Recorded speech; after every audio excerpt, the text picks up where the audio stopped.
제가 정말 다른 사람 앞에서 말하는 것에 대해서 늘 두려움을 가지고 있었습니다. 왜냐하면 제가 간 것도 문과고 나온 것도 철학과다 보니까 이 말하는 것에 항상 두려움이 있었습니다. 보면은 이 앞에서 말을 잘하는 그건 상관이 없는데 그냥 앞에 나와서 떨지만 않았으면 좋겠다는 생각이 참 많이 들었습니다. 어렸을 때도 이 유치원 시상식에도 부끄러워서 못 나갈 정도로 심했고, 중학교, 대학교까지도 정말 이 발표를 너무나 못해서 이 울렁증 때문에 너무 힘이 들었습니다. 그래서 이것을 극복하고자 일부러 무슨 시험 같은 것이 있다, 앞으로 나서야 될 것이 있다, 그러면 첫 번째로 나가서 많은 사람들 앞에서 이야기를 했습니다. 그 당시가 이제 서서히 우리나라 분위기가 변할 때였는데, 예전에 그 우리나라의 그 연설 분위기는 전부 다 웅변식이었습니다. 그러니까 뭐 이연사 이렇게 외칩니다라고 이렇게 말을 하는 것이었습니다. 그러나 조금 있다가는 이제 좀 흐름이 바뀌는 것이었습니다. 이 TV 매체에 이제 웅변식으로 스피치를 하는 사람들이 없어지고, 이제 이야기식으로 감동적으로 이야기를 전하는 사람들이 대단히 많았다는 겁니다. 사실 저도 일하는 직업에 대해서 어느 정도 생각을 하고 있었기 때문에 그때부터 많은 책을 이렇게 읽기를 시작했습니다. 하지만 이 말을 잘한다는 것 결코 쉽지가 않았습니다. 많은 사람들 앞에서 잘 보이려고 할수록, 물론 잘했다고 칭찬을 받는 경우도 있었지만 그렇지 않은 경우도 많았습니다. 특히 이렇게 앞에 서서 무슨 프레젠테이션을 한다 그러면은 정말 그 계획표를 세워놓고서 하루 1000시간, 그러니까 그 날이 올 동안 한 1000시간 동안 고백을 하고 작업 시간도 몇백 시간이 될 정도로 정말 고민을 많이 했습니다. 이때는 어떠한 말을 해야 멋질까? 이런 말을 어떻게 해야 감동이 먹힐까? 이렇게 하다 보니까 이 수첩에도 그 적을 내용 같은 거, 특히 감명 깊게 읽은 글들이 몇천 개나 쌓여가고 계속 이렇게 말하는 것에 대해서 훈련을 하게 됐습니다. 그러나 나중에는 또 알게 됐습니다. 점점 말을 하면서 무엇을 알게 됐냐? 말을 잘하는 것이 말을 잘하는 게 아니라는 것을 결국 알게 된 겁니다. 온갖 미사여구를 붙여서 정말 말을 잘하는 게 훌륭한 연설자일까요? 그렇지 않다는 겁니다. 제가 깨달은 최고의 연설가는 무엇이냐면 잘 말하기보다 잘 듣는 사람입니다. 잘 듣는 사람이 최고의 연설가라고 할 수 있는 것입니다. 여러분들도 앞에 나와서 이렇게 말을 해본 사람들은 알겠지만, 이 앉아있는 사람들에게 공감을 얻지 못하면 그 시간은 완전히 끝난 것과 다름이 없습니다. 이 예로 그러한 적도 있었습니다. 그 남자들만 있는 그러한, 제가 신학교나 아니면 남자들만 있는 이런 학교에서 여성 강사가 나와서 성희롱 예방교육을 한다면서 남자들을 무시하는 말투를 써서 오히려 이 청중들에게 전혀 공감을 얻지 못하고 이 사춘기에 민감한 남학생들한테 쫓겨나는 일도 발생을 했습니다. 이게 왜 그렇겠습니까? 이 청중들을 내 편으로 만들지 못하고 정말 내 사람으로 만들지 못했다는 게 문제인 것입니다. 그래서 정말 이렇게 사람 앞에서 말을 한다 그러면 뭐가 중요하냐? 나를 낮추고 이 청중들을 위해서 말하는 것이 대단히 중요하다는 것입니다. 사실 이 욥기를 보면 이러한 말이 많이 남지 않았습니까? 이 세상에 선생이 너무 많다. 이 세상에 의원이 너무 많다. 그리고 지금 욥이 말할 때 4절에서 무엇이라고 말합니까? 너희들은 다 쓸데없는 위원이라고 이야기를 합니다. 이게 무슨 말입니까? 욥이 이들의 아주 못된 점을 지적을 한 겁니다. 여러분들 진짜 지혜자가 뭐라고 생각을 하십니까? 앞에 나와서 말을 잘하는 사람이라고 생각을 하십니까? 여러분들 한번 떠올려 보십시오. 대학교나 대학원을 갔을 때 우리가 교수님의 말에 귀를 기울입니까? 물론 이건 좀 미안한 말입니다만 교수의 말에 잘 우리가 귀를 기울이지 않는 이유가 뭡니까? 잘 들리지 않아서입니다. 그리고 별로 강의를 잘한다고 생각을 하지 않기 때문입니다. 그래서 나중에 이 교수에 대해서 평가할 때 우리 다들 안 좋게 평가하지 않습니까? 자기 말만 한다. 자기 고집대로 진행만 한다. 도대체 뭔 말인지를 모르겠다. 그런데 그 교수님들 이 사회에 나와서는 논문으로 다 인정을 받은 분들입니다. 우리보다 아주 뛰어난 능력으로 인정을 받은 것입니다. 하지만 그것이 자신에게 약점이 되어서 돌아오고 만 것입니다. 왜 그렇냐? 자기들이 이 세상에서 지혜자로 통했기 때문입니다. 이미 이 논문으로 인정을 받았고 그렇기 때문에 더 위험한 것입니다. 내가 이 사람들을 다 가르쳐야 된다. 이 세상 사람들은 다 잘못됐다. 그러면서 청중의 공감 같은 것은 생각하지 않고 엎어져서 자거나 말거나 그냥 자기의 말이 우선이라고 생각을 하는 것입니다. 몇 년 전에는 이러한 경우도 있었습니다. 이 높은 CEO나 또한 제가 어떤 회사에 다닐 때 공장에 있을 때도 높은 분이 이 설교를 하다가 갑자기 승질을 냅니다. 왜냐? 거기 졸고 있는 놈 누구냐고, 이 시간에 자면 어떡하냐고 아주 화를 내면서 야단을 칩니다. 그러면 이 야단을 맞은 사람은 죄스럽게 고개를 숙입니다. 하지만 저는 분명하게 말합니다. 앞에 연설자가 말하고 있는데 성도들이 존다. 앞에 연설자가 말하고 있는데 청중들이 졸다. 그거 8, 90%는 말하는 사람 책임입니다. 왜냐? 이 청중들의 공감을 그들의 수준에 맞게 전혀 이끌어내지 못했기 때문입니다. 우리 그리스도인의 자세가 바로 그러해야 되는 것입니다. 이 사람들의 그 이야기를 들을 줄 아는 사람이어야 되는 것입니다. 여러분들 이 4대 복음서를 모두 읽어봤을 것입니다. 거기에서 아주 중요한 사실을 우리는 알 수 있습니다. 예수님이 그 청중들을 향해서 설교를 할 때 너무 시끄러워서 5천 명, 막 6천 명, 그러니까 오병이었때는 남자, 여자, 아이까지 합쳐서 10,000명이 넘었을 겁니다. 그 10,000명이 넘는 곳에서 조용조용 시끄러워, 내가 말하는데 조용히 해, 이렇게 예수님이 말한 적이 있었습니까? 단 한 번도 없었습니다. 그리고 예수님이 한 얘기가 다 뭐였습니까? 전부 다 그들의 공감을 일으키는 이야기였습니다. 포도원에서 일을 하는 종의 비유, 또 그리고 달란트 비유, 그리고 착한 사마리아인의 비유, 모두 다 이 세상 사람들의 그 실상에 대해서 정확하게 파악하고 그들의 삶에 공감을 했기 때문에 가능한 말인 것입니다. 그런데 이 욥의 친구들, 이 3명의 지혜자는 지금 어떻습니까? 이들은 욥을 아주 얕잡아 봅니다.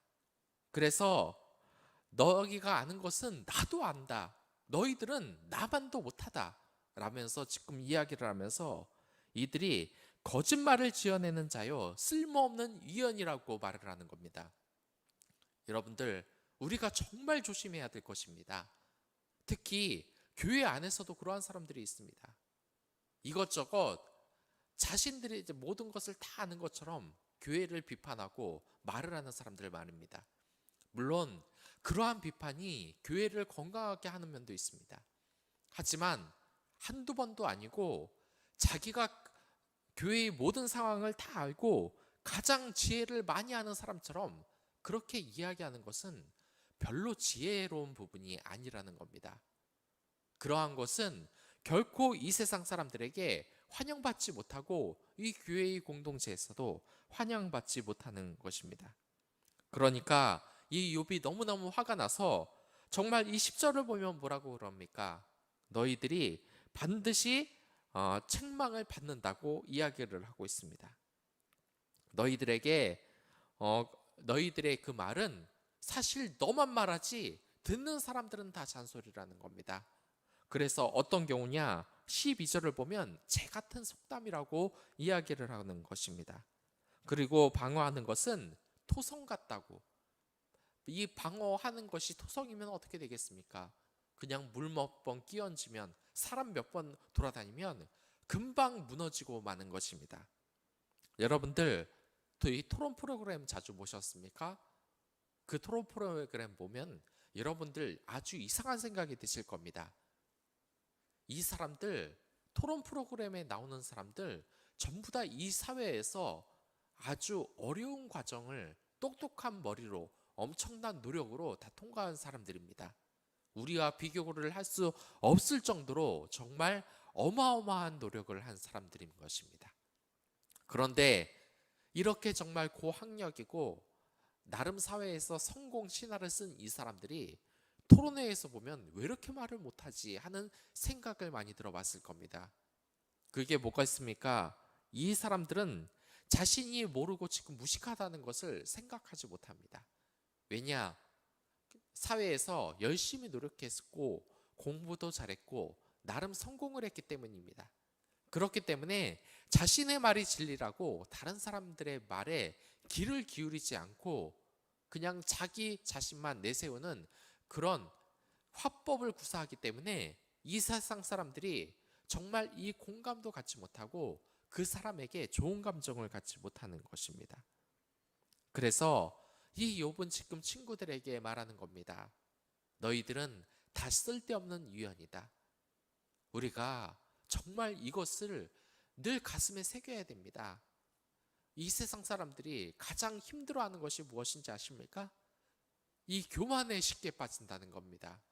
뭐 하나고 뭐 하나 더 한다면은 그거 하나 아는 것 가지고 그것을 가지고 아니라고 다 아는 척을 하면서 잘난 척을 하는 게 여러분이나 저나 마음속에 항상 있는 것입니다. 특히나 그렇지 않습니까? 직장에서는 335 모이기만 하면 전부 다 누구 욕을 합니까? 자기 상사들 욕을 합니다. 모든 것을 다 아는 것처럼 이야기를 합니다. 그러나 여러분들 한번 일해보면 어떨까요? 우리의 친구에게 그리고 우리의 직장 동료에게 자신의 상사를 칭찬하고 또한 자신의 부모님을 한번 칭찬해보는 것은 어떨까 합니다. 생각을 해보면 우리가 이 공감의 언어를 잊어버린 적이 얼마나 많습니까? 그리고 우리가 정말 이 세상 사람들 정말 어려움에 빠지고 극단적인 이 상황에 빠졌던 사람들이 가장 많이 하는 말이 뭡니까? 아무도 날 신경 쓰지 않음. 아무도 날 정말 내 이야기를 들어주지 않는다고 말하지 않습니까? 우리들은 그러면 안 되는 겁니다. 다른 사람 말에 귀를 기울이는 것입니다. 언젠가 이 레크레이션 강사가 저에게 이런 말을 한 적이 있습니다. 처음에는 자기가 레크레이션 강사를 대단히 잘했는 줄 알았다고 합니다. 맨날 올라오면 사람들이 박수치고 난리가 나고 분위기가 너무 좋아졌기 때문에 자기가 레크레이션 강사로서 최고의 강사라고 자부심을 가지고 있었답니다. 근데 어느 날 이 레크레이션을 진행하는데 사람들이 다 자고 있더랍니다. 그렇게 힘든 무대가 없었답니다. 그리고 내려오는데 알고 보니까 이 청중들이 밤새도록 이 행사에 지쳐가지고 눈을 뜨지를 못하는 겁니다. 제대로 잠도 자지 못해서 이 행사장에서 다 졸고 앉아 있는 겁니다. 그래서 그때 느꼈다고 합니다. 아, 좋은 강사라는 건 없는구나. 좋은 청중이라는 게 있는 것이구나. 우리가 기억해야 될 말입니다. 여러분들, 내가 잘해서 성공을 하는 경우는 없습니다. 좋은 청중들이 있기 때문입니다. 그렇게 청중들을 내 편으로 만들고 그들을 나보다 위처럼 만드는 사람들이 이 인생에서 성공을 하는 것입니다. 이 유대인의 삶이 어떻습니까? 이 세상을 지배하는 이 유대인들이 어렸을 때 가장 먼저 하는 것은 모세 오경을 외우는 것입니다. 하나님의 말씀을 듣고 철저히 순종하는 연습을 하는 것이지 말 많이 하면서 자기 잘났다고 잘난 척을 하는 것이 아닌 것입니다. 그렇기 때문에 우리가 지금 무엇을 배우고 있는지 한번 생각을 해봐야 될 때입니다. 많은 학부모님들이 우리 아이들이 국어 능력이 떨어진다, 말을 잘 못한다고 하면서 열심히 논술을 배우게 하고 말하기 훈련을 합니다.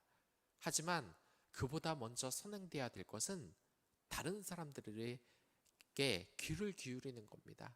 그들에게 공감을 하는 것입니다. 이걸 배우지 못한다면 우리 그리스도인들의 복음이 결코 이웃사랑이 나타날 수 없다는 것 기억해 주시기 바랍니다. 그리고 14절부터 19절까지 욥은 이제 변론을 합니다. 무엇을 변론하냐면 이제 자신은 너무 모든 것을 다 빼앗겼는데 내가 도대체 무엇을 잘못했냐, 이것에 대해서 나의 정의로움, 이것에 대해서 하나님과 지금 변론을 하려고 합니다. 욥이 지금 얼마나 억울하겠습니까? 물론 자신의 정의로움을 이렇게 말하는 것이 경솔하다고 이야기할 수도 있을 것입니다. 하지만 욥이 말하는 이러한 이야기는 정말 상대적인 것입니다. 하나님이 볼 때는 우리가 다 죄인인 것이 많습니다. 하지만 그 상황인 것이 있습니다. 일예로 어떻습니까? 저기 무슨 자메이카나 뭐 온두라스 같은 나라가 그 월드컵 본선에 출전을 했는데 본선 3번의 경기를 하는데 그래도 2패는 했지만 한 번 브라질 잡았다. 어떻게 운 좋게 16강까지는 갔는데 한 5대0으로 졌다. 그래도 사람들이 뭐라 그럽니까? 국민들이 뭐라 그럽니까? 엄청나게 잘했다고 칭찬을 합니다. 하지만 브라질이나 독일 같은 나라가 2승 1패하고 16강에서 5대0으로 떨어지고 이러면 어떻겠습니까? 사람들이 엄청난 비난을 합니다. 우리 인간의 수준에서는 이 욥은 지금 자신이 아주 무죄하다고 이야기하는 것이 아니라 자기가 할 수 있는 이 바탕 안에서 내가 죄인이지만 그래도 최선을 다했다는 그런 의미로 봐야 될 것 같습니다. 이 욥은 그러한 삶을 살았던 겁니다. 내가 부족하지만 최선을 다했던 것. 이 새 친구가 실수하고 있는 것이 바로 그러한 것입니다. 너무 엄격한 잣대를 댔다는 것입니다. 저는 예전에 열심히 정말 준비를 해서 이 프레젠테이션을 해서 정말 많은 사람들에게 칭찬을 받았던 적이 있습니다. 그런데 그때 상사가 이런 말을 했습니다. 더 잘할 수 있었는데 다음에 더 잘하라고. 칭찬은 단 한마디도 없고 늘 그런 식이었습니다. 이거는 어리석은 겁니다. 결코 좋은 말이 아닌 것입니다. 그 사람 수준에서 정말 최선을 다했다면 칭찬할 줄도 알아야 되지, 무슨 칭찬하면 거기에서 성장이 멈춘다더니 건방져진다니 그런 말을 해서는 안 되는 것입니다. 오늘 하루를 살아가면서 이 욥이 왜 이렇게 억울한 마음을 가지고 자신의 그 억울함을 하나님께 토론하고 있는지, 그리고 이 친구들에게 왜 이렇게 원망을 하고 있는지, 이웃사랑을 실천하는, 그리고 하나님 사랑을 실천해야 되는 우리는 이것을 알아야 하는 것입니다. 그러기 위해서 이 성령을 항상 마음속에 담아두고 계십시오. 이 성령 충만하지 않고 성령이 고갈되면은 우리 또한 이 세상의 사람들과 똑같게 됩니다. 늘 기도하며 하나님 사랑, 이웃 사랑을 이 실천하는 성령님의 그 충만함을 받기 위해서 기도와 말씀으로 하루를 시작하시기 바랍니다. 그럼 다 같이 기도하도록 하겠습니다.